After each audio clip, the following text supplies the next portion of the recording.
আসসালামু আলাইকুম। ওয়ালাইকুম আসসালাম। আপু কেমন আছেন? জি আলহামদুলিল্লাহ ভালো আছি। তো আপু আপনার নামটা কি? আমার নাম মিথিলা। মিথিলা। জি। Home district? Home district Rangpur. Rangpur. ও আচ্ছা। তো আমাদের এই ক্যামেরার সামনে কেন আসছেন? আসলাম আপনাদের অনলাইনে দেখলাম আপনারা পাত্র পাত্রীর জন্য বিজ্ঞাপন দেন তাই আসছি। ও আচ্ছা, মানে সুন্দর একটা মনের মানুষের জন্য আসছেন নাকি জীবন সঙ্গীর জন্য আসছেন? হ্যাঁ হ্যাঁ। ও আচ্ছা। আপনার পরিবারে কে কে আছে? আমি আর আমার মা। ও আচ্ছা, আপনার বাবা নেই? না আপু। মারা গেছে নাকি? হ্যাঁ। ও আচ্ছা। তো এই আপনার বয়সটা কত চলে? 22। 22 বছর। আপনার কি আগে বিয়ে শাদী হয়েছিল? হ্যাঁ। তো আপনার স্বামীর সাথে কিভাবে দাম্পত্য জীবনটা বিচ্ছেদ হয়েছে? আসলে আমার হাজবেন্ডের ভালো মানুষ ছিল, কিন্তু আল্লাহ তাআলা ওনাকে একটা রোড অ্যাক্সিডেন্টের মাধ্যমে তার কাছে নিয়ে গেছে। ও আচ্ছা, রোড অ্যাক্সিডেন্টে মারা গেছে না? তো আবু আপনার কি পোলাপান আছে? না। ও পোলাপান নেই না? মানে আমার বিয়ের 1 বছর পরে মারা গেছে। ও 1 বছর পরেই মারা গেছে না? আহ, এত সুন্দর চেহারা, অত্যন্ত সুন্দর চেহারা আপনারা দেখতে পাচ্ছেন মেয়েটা।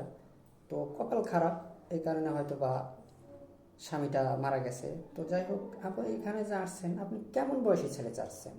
আসলে বয়সটা আমার কাছে মেটার না, আমার কাছে তার একজন ভালো মানুষ হইতে হবে, যে আমার আম্মু এবং আমার দায়িত্ব নিতে পারবে, এবং তার যদি পরিবারে তার আব্বু আম্মু থাকে আমি তো তার দায়িত্ব নিব, এটা আশা করি।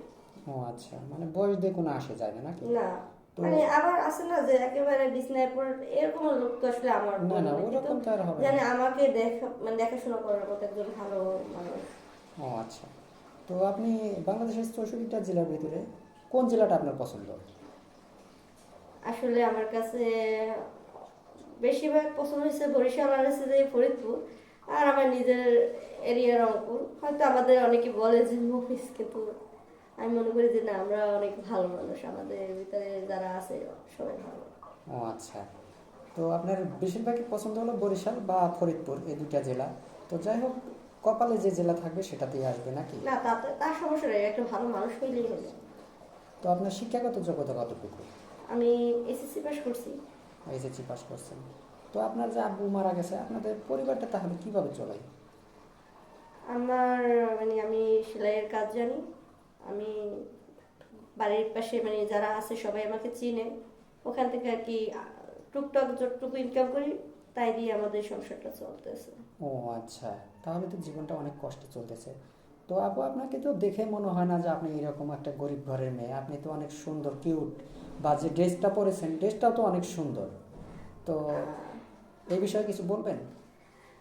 আসলে আমি গরিব ঠিক আছে, বাট আমি একটা জায়গায় আসছি, আমার জীবনের সমস্যার কথা জানতে, তো আমার কাছে যতটুকু অতটুকু নিয়ে আসছি আর কি। এখন আমি গরিব তার মানে যে এটা না যে আমি আপনাদের সামনে আসছি, ক্যামেরার সামনে আসছি যে আমার একটা গরিব পোশাকই দেখানো লাগবে। এখন যে ভিতর থেকে আমাকে মন থেকে চাইবে বা আমাকে বুঝবে, আমি সেরকম একটা লোক চাই।